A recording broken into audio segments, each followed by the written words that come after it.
it's Dorothy Guinan with Scrapbooking Quebec, and today I'm here for the Scrapbook Nerd Online Shop.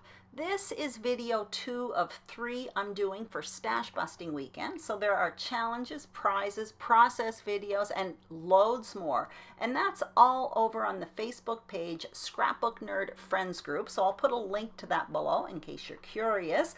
I'm going to be creating a layout today using a kit I created from my stash. Now here it is, and most of it comes from Vicki Boutin's Let's Wander collection.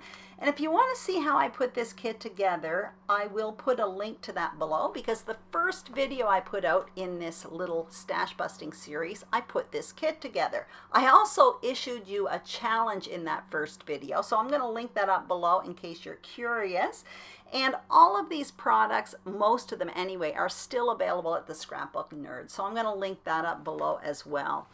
I did a bit of preparation in advance. So I matted this photo. It measures 5 by 5 and the mat is 1/4 inch larger. And I created this frame style foundation with 2 sheets of paper, and I gutted one of them. And I also rounded the corners on the white paper. Now, if you want to see how I make a frame style foundation and gut it, there is a tutorial on my channel, and I'll link that up below. And here are the papers that I have. Now, I already dug into that stash kit, so this is what I have left over, and this is what I'll be using here in this video.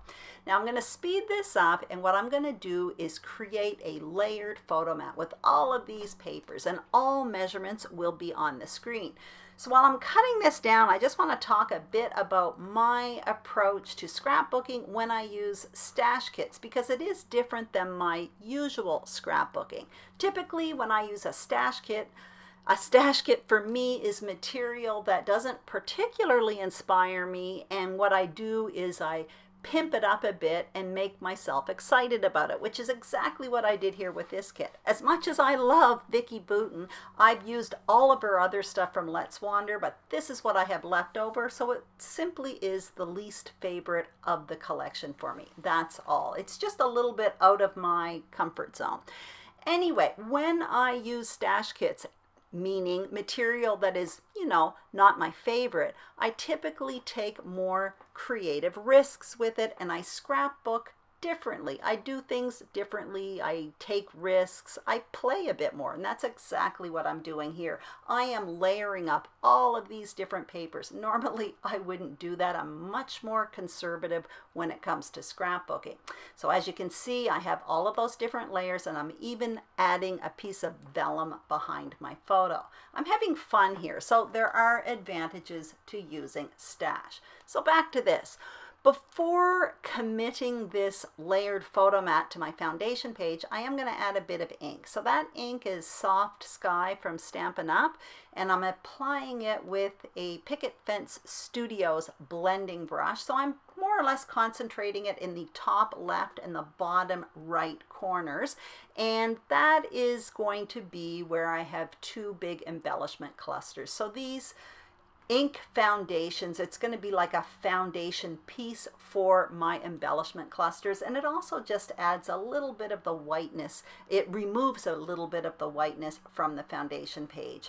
Now, when I have my photo and page parts ready, typically I come in with my journaling spot as well as title, and that's what I'm showing you right here. That guest check piece is from a cut apart sheet from this collection. I'm going to use that for journaling, and the title I showed you was on wax paper. I showed you the alphas. Again, that was from this Let's Wander collection. The title, I'm going to place it within my embellishment cluster, so I put it off to the side, and now I'm playing with embellishment. So I started with those 3 squares that look almost like Polaroid photos. Again, that's a cut apart sheet from this collection. I placed them in a triangle around my photo within different layers of that photo mat. It was just kind of fun playing with those layers. And then I used that aqua color in the guest check to find 2 more pieces of ephemera to create a triangle around the page. So that was the car as well as the flower. Then I started coming in with smaller pieces, and I really wasn't overthinking it. I'm just placing it around and kind of having fun with it. The title, I decide to put it in the top right corner. And now that I was happy with all of those pieces, I'm going to adhere it to the page. Now I took out my phone and snapped a little photo because there are so many pieces there. There are like 15 or 16 different pieces I'm adding to this. So I wanted to remember where to place them, and I do refer to that photo continuously while I'm adhering it. Now most of it is being adhered flat to the page, but I do reserve a few pieces that I pop up on foam adhesive. Also, when I adhere the title down, you're going to see that in a minute. Those alphas from Vicki Boutin's Let's Wonder collection, I absolutely love them. They are like chipboard and they're solid, so they're really easy to add foam adhesive behind it because the pieces are kind of full, if that makes any sense. Like there's no O in the there's no hole in the letter O, for example. Anyway, so I popped all those up on foam adhesive.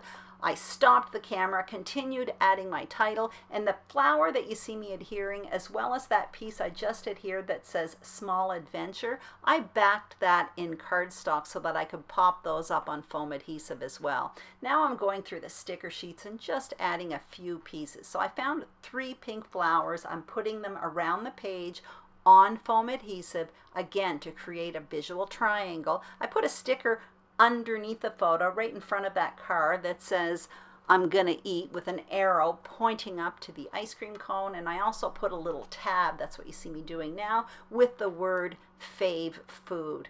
I come in with those sequins. I'm a little uncomfortable with that, but I do end up adding a few, and all I did off camera was my journaling, of course, and then I ruffled up the edges of the paper with my fingernail, and that is it. So this turned out to be really quite a playful page, really. It's not my style, but I had a lot of fun using it. I certainly used up a lot of stash, and I do like using stash kits to create layouts that are outside my comfort zone and just a bit different. It's, I don't know, for me it's like I have more of an easy time taking creative risks with material that's not necessarily my favorite. Even though I still like it, it's just, it's not something, it's not really in my color palette, really. Anyway, I hope you enjoyed this video. If you did, please give it a thumbs up. Don't forget to subscribe to the Scrapbook Nerd YouTube channel, as well as my channel, Scrapbooking Quebec. Also, make sure you head on over to the Scrapbook